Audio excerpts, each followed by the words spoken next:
Well, ladies and gentlemen, it's Rich Correll, and this is my house on Halloween 2017. Now, this is the exterior of the house. It's actually the night before Halloween, because we set up everything like this for the trick-or-treaters, and we've just finished lighting the front yard. You'll notice there's things all over the roof and in the windows and all over the yard, and we have some of these figures that I've been collecting for years and years that we put out, and we get about 8,000 people come by. It's a huge, huge deal, and just a lot of fun, so we thought you might have fun taking a look at some of this stuff. Okay, now here we are in my dining room. You can see that the place has wall-to-wall decorations. Here's another view of the room. And we're going to take a closer look at some of this stuff in a moment, but as you can see, we go all out all over the house. Now here are some deadites from Army of Darkness, standing, of course, next to the most recognizable villain in film history, and that's Darth Vader. The helmet was made from a mold off a Turing helmet. Now here we have Tor Johnson from Plan 9 from Outer Space, and standing right above him is the Aurora Wolfman sculpted by Mike Hill. This thing is beautiful, and all the hair is hand-punched. Great figure by Mike. Here we have the Night King from Game of Thrones standing in his completely leather-turned outfit. So this thing is really cool. And this is a Predator from the movie Predators. It came out in 2010, standing next to Mikey Rotella's version of the Nazi demon from American Werewolf in London. Over here are some more heads, and the one on top is a Casey Love head fashioned after Narnia. And we even have Glenn Strange at the bottom of this table. He's right there from House of Frankenstein. That's made by a Canadian sculptor named Tony Potoko. This is one of the Predator's original costumes, and next to that is a screen-used Pandorium monster with all his armor on. And here we have a head from Jeepers Creepers of the flared version of the monster. That's from Brian Pennicus. And this is a great Eye Madman head next to an original stun head of Chucky worn by Ed Gale for Bride of Chucky. And we see a lot of other things on the table, like in the middle there is a split guy from Men in Black 2 next to the Karloff mummy. And here we have a head from Star Trek Insurrection next to a Bad Moon head, and then on the right a Texas Chainsaw Massacre original. And here we have a John Fuller clown fashioned after Cabin in the Woods, and Reggie Nalder's face from Salem's Lot. That's Jeff Kime's sculpt. And this is Jeff Goldblum's makeup from Phase 5 of The Fly.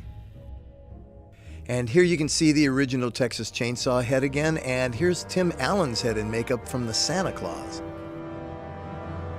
Here we have a tan alien looking down on his little son. These were both made by Midnight Studios and Kyle Thompson. There's the son. And a beautiful Chiodo Brothers original head from Killer Clowns from Outer Space. That's a great piece. And this is Tom Hanks' face in makeup as Sully from the movie of the same name. And here's the table that the Sully piece is on, surrounded by a bunch of monsters. And here's a center table in the dining room with the Seventh Voyage of Sinbad, Cyclops, and Maleficent, and another alien head, Alien 3. This is a great John Fuller head of Babyface, which is disgusting but really scary at the same time, from The River Runs Red. And a beautiful full-size Michael Landon as I Was a Teenage Werewolf from the 50s. This is another Mike Hill head, and all hand-punched. Now, the theme in the house this year were clowns because of the popularity of the movie It. Our Pennywise was going to sit right between all of these clowns. That's the following night, though. He wasn't there this night. So here's some great clown close-ups in this group. And you know, everybody seems to be afraid of clowns, so we thought we'd use clowns this year to scare everybody. And here's the center table in the entry hall with Lugosi and Jack Nicholson bordering it. And this is Mike Hill's great Lugosi head, which I love. Jack Nicholson from The Shining by Howard Semp, and a few other characters by him.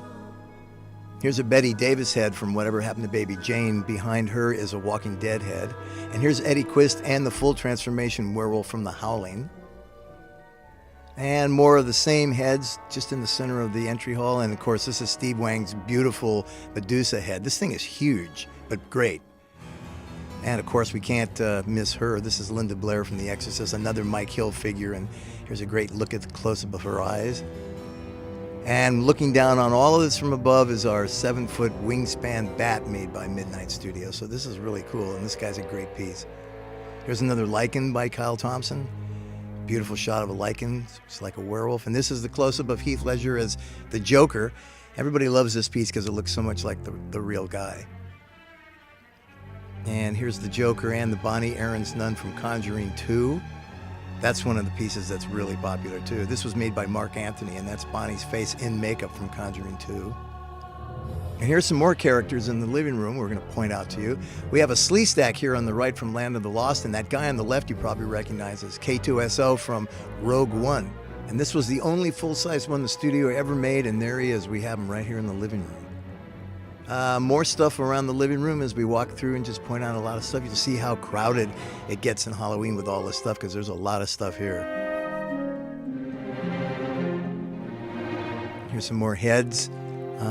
Various artists make this, makeup guys, and we just have a lot of fun putting these things all over the house. There's a nice zombie. Here's a mummy by Kyle Thompson as well. That's a great piece. And a lot of heads, zombies, aliens, creatures. And this is Fluffy from Creepshow, designed by Tom Savini, and he's being looked down upon by two ghosts that are standing there. Now, the next thing that's interesting is this piano's got a lot of cool miniatures on it. These are studio-scale filming miniatures from Star Wars. This is an X-Wing Go Leader. Here we have a Red 5 from Star Wars A New Hope. And in the middle is a TIE bomber from The Empire Strikes Back. There it is right there. And then here we have one of Stan Winston's original Jurassic Park Raptor maquettes. And this is Steve Johnson's original maquette as Venom from Spider-Man 3. Over here is Peter Weller's hero costume from RoboCop 1, followed by two gray aliens that are kind of looking at him. This is a Krampus head and a couple other effects heads on this table. There's Krampus, Walking Dead, and John Fuller's stuff. This is the living room table all lit up, ready to go for the people coming over. Another table full of heads. And next to that is really cool. This is Christian Bale's production-made original suit from The Dark Knight, his bat suit. So that's really cool. This is Frankenstein and Lady Vamp. The Frankenstein head is right here. This is a Mike Hill sculpt, and Jordu Shell did this head, which is a copy of the Topstone head made in the 50s. I love that piece. Here's a Jim Lawrence Return of the Living Dead and a Woman in Black head, and another John Fuller head. Now, this is my wife's office. It's set up with a sign-in book, aliens. That's a Freddy 5 original costume, hat and glove, Robert Englund. Here's a beautiful close-up of a Halloween witch holding an apple. And as you can see, pumpkins and creatures all over the house. Now, here's a view of the roof. We decorate all of the roof as well. Here we have a bunch of skeletons, pumpkins, and witches. And in the windows, we project a hologram of a ghost that looks down on everybody. Gets kind of shy from time to time. If he sees you, he may disappear, and there he goes. Anyway, the roof is really cool. These are polyfoam skeletons. They're all 6'2", 6'4". They came from China. They're weatherproof, so they're great for the roof. But we have them up there with a couple of mechanical things, and this is the first stuff that we usually put up. So when the neighbors see the roof getting up, they go, uh-oh, this guy's going to start again. Anyways, it's a lot of fun getting this up there. And I just wanted to give you another view of the house on the 30th. Now some of the stuff that you just saw that was inside is outside. We decorate the windows, the downstairs French doors, the entry hall. So I'm just going to give you a look of the graveyard. See, those aliens that were inside are now outside. So this is the day before Halloween, getting ready for the big festivity. You can see a window here has RoboCop, the Joker, and Batman. Silicone witch stirring her own cauldron here, and another creature ready to spring out at trick-or-treaters. Here's a view inside the entry hall. We have two pneumatic statues called jumpers that jump at people. There's one, and the other one's right there. They jump out and scare everybody coming in to get candy. And then another view over here of the clowns, which are set up right here. Pennywise about to arrive. And we're back outside again. There's one of the great windows with that Wolfman and Tor Johnson and a bunch of other creatures, including Penny Pinhead. And a window with a White Walker surrounded by a bunch of dead people, so that's very apropos. And here we are again, just looking at the overall of this entire scope of the outside of the house. There's really nothing like this in the city.